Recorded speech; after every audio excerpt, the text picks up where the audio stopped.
নিউইয়র্কের জ্যাকসন থেকে আপনাদের সঙ্গে আছে আমি খালেদ মহিউদ্দিন। জুলাই সনদ নিয়ে অনৈক্য কাটেনি, নির্বাচন ব্যবস্থা নিয়ে কে কার সঙ্গে যাচ্ছে, কোথায় কে দাঁড়াচ্ছে, সেসব নিয়ে কথা বলার জন্য আজ আমাদের সঙ্গে রয়েছেন ডক্টর মিজানুর রহমান আজহারী। আপনাকে আমাদের অনুষ্ঠানে স্বাগত জানাই। আপনি আমাদেরকে সময় দিয়েছেন, সেজন্য শুভেচ্ছা ও কৃতজ্ঞতা জানবেন।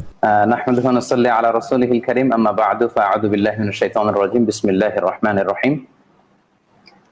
শুরুতেই আল্লাহ রাব্বুল ইজ্জা ওয়াল জালালের দরবারে শুকরিয়া জানাচ্ছি যে আল্লাহ তাআলা আমাদেরকে একটি আলোচনাতে অংশগ্রহণের সুযোগ দিয়েছেন। আমরা শুরুতেই পড়ে নিচ্ছি কালিমাতুশ শুকর, আলহামদুলিল্লাহ। এবং যে যেখান থেকে আজকে প্রোগ্রামটি দেখছেন শুনছেন, সবাইকে আন্তরিক শুভেচ্ছা এবং মোবারকবাদ। আহলান ওয়া সাহলান ওয়া মারহাবান বিকুম ফি হাদাল লিকা আত-তাইয়িব ওয়াল মুবারাক। তো আমি আন্তরিক শুকরিয়া জানাচ্ছি যে ওনার এই প্রোগ্রামে আমাকে ইনভাইট করবার জন্য। তো অনেক আগ থেকে আমাকে জানিয়েছিলেন যে এরকম একটি লাইভ আমাদের করা দরকার। তো আমার ব্যক্তিগত কিছু ব্যস্ততা থাকার কারণে আসলে সেটির সুযোগ হচ্ছিল না।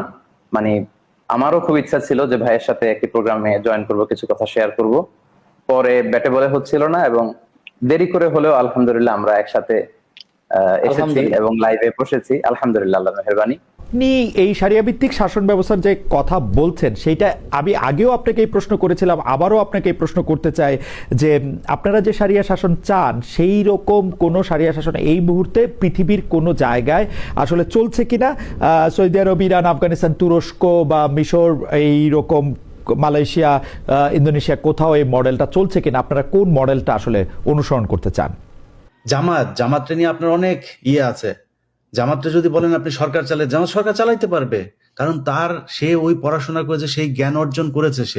সে ভালো খারাপ, আমি জামাতটা ভোট দেন না দেন আমি সেটা বলছি না, কিন্তু যদি আপনি সেইখানে আপনি কমি মাদ্রাসার একজনকে দাঁড় করান, আপনাদের হাতে দিয়ে দেওয়া হবে। আমি চরমনায় পীর সাহেবরে আর ওনার নায়েবে আমির কি যেন ওনারা আছেন, দুইজনরে বানাই দিলাম। না ভাই, ইলিয়াস ভাই, এই ব্যাপারে আমার একটু আছে। এই ব্যাপারে আমাকে দিয়ে দেন, ইনশাআল্লাহ আমরা পারবো, ইনশাআল্লাহ আমাদেরকে দিয়ে দেন। আসিফ আদনান ভাই, আমরা আছি, আব্দুল্লাহ বিন আসিফ আদনান ভাইরা তো আপনারা তো আর কোনো ইয়েতে নাই। না না না, আমি ওটা বলতেছি না। আসিফ আদনান ভাই এখন পড়াশোনা করেন কোথায় জানেন? আসিফ আদনান ভাই কি করছেন? আসিফ আদনান ভাই কিন্তু দাওরা হাদিস না খালি। না না, আমি ওটা বলি নাই। আমি বলতেছি কেন শুনেন ভাই, আমি ইলিয়াস ভাই, আমি আপনার কথাটা কাট করলাম কেন? আপনি যদি পশ্চিমাদের এই চাপায়া দেওয়া তথাকথিত আইনে শাসন করতে বলেন, তাইলে হুজুরা পারবে না, এটা সত্য। না, আইনের শাসন করতে বলি না তো আমি। পশ্চিমাদের আইন নিবেন কেন? আসিফ আদনান উনি ঢাকা বিশ্ববিদ্যালয়ে ইকোনমিক্সে পড়াশোনা করছেন না আসিফ ভাই? জি ভাই, আমি একটু ক্লিয়ার করি, আমি মাদ্রাসায় পড়ি নাই ভাই, আমার পড়াশোনা পুরো স্কুল কলেজ ইউনিভার্সিটিতে। আমি ওইটাই বললাম যে আপনি কিন্তু মাদ্রাসার স্টুডেন্ট না, আমি সেটাই বলছি। আমি বলি না যে আমি আলেম না, আসলে সবাই আলেম বলছেন, আমি আলেম না। জি জি, আপনি ওনারে তো আপনি আলেম হিসাবে নিয়ে আসতে পারবেন না। আপনাদের যে তথাকথিত আলেম, তারা তো ভাই ইকোনমিক্স সম্পর্কে জানে, তারা সায়েন্স সম্পর্কে জানে। আপনি এগুলি পড়েন, আপনাদের ইংরেজি শিক্ষা হইলো হারাম। আপনারা তো এটা মনে করেন। এই যে আপনি এই কথাগুলোর সাথে আমি একটু একেবারে ভদ্রভাবে দ্বিমত পোষণ করতেছি ভাই। মানে এটা হলো, আমি বলি আপনারে, আপনি ইকোনমিক্স এর কথা বলতেছেন, আমি কোন ইকোনমি পড়বো? আমি ইসলামী শরিয়ার ইকোনমি পড়বো, আমি যাকাত ভিত্তিক অর্থনীতির কথা পড়বো। তো আমাদের যে পড়াশোনা, আমি বলি ভাই, এই তর্ক গেলে আবার অনেক লম্বা হয়ে যাবে, ওই তর্কে যায় না। ইসলামের মধ্যে কি কোরআন শরীফে ইকোনমি আছে? হ্যাঁ, কোরআন শরীফে অবশ্যই ইকোনমি আছে। এই কোরআন শরীফের কোন জায়গায় আছে ইকোনমি? এই যে আপনি যেভাবে এখন সুনির্দিষ্ট বলতেছেন কোরআন সুন্নাহর কোথায় আছে, আপনি আল্লাহ রাসূল সাল্লাল্লাহু আলাইহি ওয়াসাল্লামের এই বক্তব্য আবার কাট করে নিয়ে যায় পাবলিক, আবার অন্যভাবে দিবে। কিন্তু আমি বলছি যে কোরআনে সবকিছু আছে, কিন্তু কোরআনে কি আপনি বললেন খালি কোরআন শরীফটা আপনি পড়লেন? এই কোরআন শরীফ আপনাকে বলছে ভাই, এই কোরআন শরীফ আপনাকে বলছে আপনি যান চিনে যান। আপনি আমার কাছে মনে হয় আমরা একটু সাইড ট্র্যাক হয়ে যাচ্ছি। মূল বিষয়টা হলো যে অবশ্যই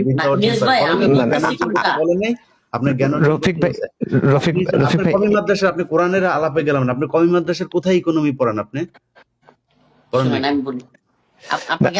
আমি একটু বলি ভাই, আমাদের আলোচনা একটু সাইড ট্র্যাক হয়ে যাচ্ছে। মূল বিষয়টা হলো যে দিন ইসলামের মধ্যে, কোরআনের মধ্যে, সুন্নাহর মধ্যে অবশ্যই সমগ্র মানব জীবনের, দুনিয়া এবং আখিরাতের সব বিষয়গুলো আছে, বাট এগুলো সবকিছু সবসময় একদম ডিটেইলড ভেঙে ভেঙে তত্ত্ব বা কাঠামো হিসেবে নাই, অনেক সময় এটা মূলনীতি হিসেবে আছে।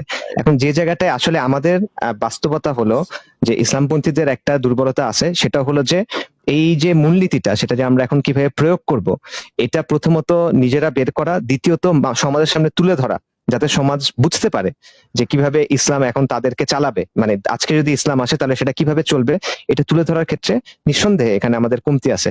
এই বিষয়টা আবারও, এটা শুধুমাত্র, আমি আবারও বলবো, ওলামায়ে কেরাম আমাদের মাথার তাজ, এটা শুধুমাত্র তাদের না, এটা সামগ্রিক ভাবে সবার আর কি।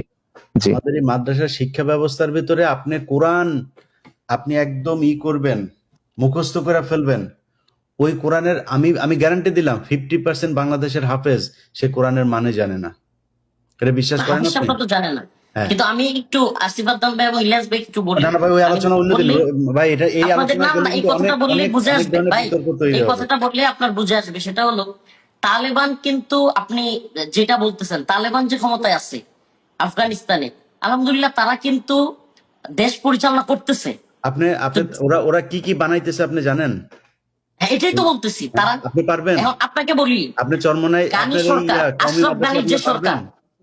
ইলিয়াস আপনারা ভাই আমি পারবেন? বলি, আরে ভাই আপনি একটা সরকারের পার্ট হবেন। ইসলামিক সরকার হইলে এমন না যে সব হুজুরাই থাকতে হবে। আজকে আশরাফ গানি সরকারের যে সমস্ত লোকেরা ছিল, তারা কি তওবা করে তালেবান সরকারের অধীনে আসে নাই? তারা কি কাজ করতেছে না?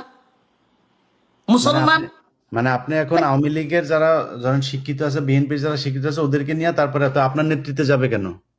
আপনার ভাই, আমি আপনার যদি নেতৃত্বে কেন যাবে আমি তাইলে? যদি আমি যদি দিন প্রতিষ্ঠা করতে চাই ভাই মুসলমান হিসেবে, এগুলি যদি নিয়ে তর্ক নেই, এই তর্ক করলে অনেক লম্বা হবে, সেই ঠিক আছে, তর্কে ঠিক আর আছে গেলাম ভাই, না, ঠিক অন্য আছে। একদিন এগুলি ইনশাল্লাহ অন্য একদিন, এগুলি নিয়ে বিশাল বিতর্ক হয়ে যাবে। কারণ আমি না না, আমি বলতেছি কেন, কারণটা বলি। আমি বলতেছি আপনি যখন সরকারের কথা বলতেছেন, তার মানে আপনি সবাইকে নিয়ে বলতেছেন। শুধু হুজুররা কিন্তু দেশ না, দেশটা কিন্তু শুধু হুজুরদের না। এখন কি বিএনপির অধীনে আমরা চলে যাচ্ছি, বিএনপির অধীনে হুজুররা যাচ্ছে না, আওয়ামী লীগের অধীনে হুজুররা যাচ্ছে না। যারাই সরকারে থাকুক তাদের সবারই কমান্ড তো মানতে হচ্ছে। তো হুজুররা যদি মূল দায়িত্বে থাকে, তখন জেনারেলদের হুজুরদেরকে মানতে সমস্যা কি? তো হুজুরদের আপনার মতো দায়িত্বে থেকে থাকবেন, আপনি সবকিছু কিছুই পারেন না, আপনার খালি মিলাদ পড়াইতে পারেন, আপনার নেতৃত্বে আমি যাবো কেন?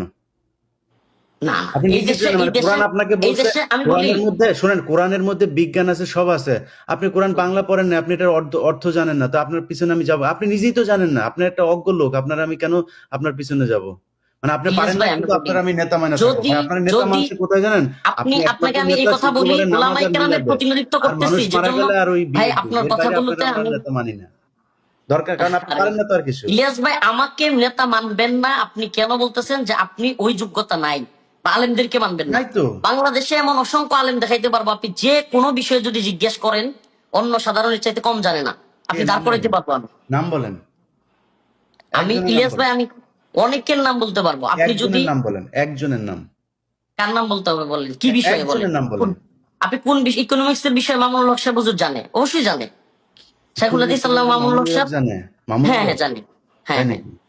জি জি, আমি জানি না মামুনুল হক কি জানে, আমি জানি না। হ্যাঁ হ্যাঁ, ইকোনমিক্স এর উপরে উনি পড়াশোনা করছেন। আরো পড়াশোনা অনেক, করলে আমি জানতে পারে, সেই ভাই আমি পড়াশোনা বলি আপনার কমি ইলিয়াস ভাই, মাদ্রাসায় নাই, সেই পড়াশোনা কমি মাদ্রাসায় আরে নেই, ভাই আছে? কওমি মাদ্রাসায় সব থাকতে হবে কেন? তা থাকতে তাইলে হবে না কেন? ভার্সিটিতে কি, থাকতে ভার্সিটিতে হবে না কোরআন কেন? আছে? হ্যাঁ? ভার্সিটিতে কোরআন আছে? না, কোরআনের যেই জ্ঞান আপনার দরকার, কোরআন আপনাকে, যে আপনি বললেন না কোরআনে আছে, আপনাকে কিন্তু আমি কোশ্চেন করছি কোরআনের কোথায় আছে, আপনি কিন্তু উত্তর দিতে পারেন নাই, না, পারবেন না আমি উত্তর দিতে। কেন কোরআন নাই? আপনাকে, আপনি কোরআনে কোন আপনার বিষয়ে সম্পদ বলবেন? আছে, সেই কোরআনে কোরআনে গিয়ে কি আপনি মিরাজ নিয়া, ব্যাখ্যা করছেন আপনি? ওয়ারিসানা সম্পদের, ইলিয়াস ওয়ারিসানা ভাই, ইলিয়াস সম্পদের ভাই, যে ইস্যুগুলো। ইলিয়াস ভাই, ইলিয়াস ভাই, এই চ্যাপ্টারটা মনে হয় ক্লোজ করা ভালো হবে। ঠিক আছে তবে আলহামদুলিল্লাহ, ভাই, এটা পার্সোনালি ইনশাআল্লাহ কথা হবে। ইনশাল্লাহ কথা কোরআন হবে। কোরআন হাদিস এবং ইজমার ভিতরে, মানে ফিকহের ভিতরে সমস্ত এই যে অর্থনীতিগুলি আছে, আলহামদুলিল্লাহ বিস্তৃত আছে। আপনি কিন্তু এগুলি আপনি তো অভিজ্ঞ অর্থই সম্পন্ন জানেন লোক না, তো কম। আছে আপনি বুঝলেন কেমনে? আপনি তো এটা অর্থই জানেন না, আপনার কমি জি, মাদ্রাসা আপনার সেই অর্থই পড়ায় নাই, তো আপনি জানলেন কেমনে?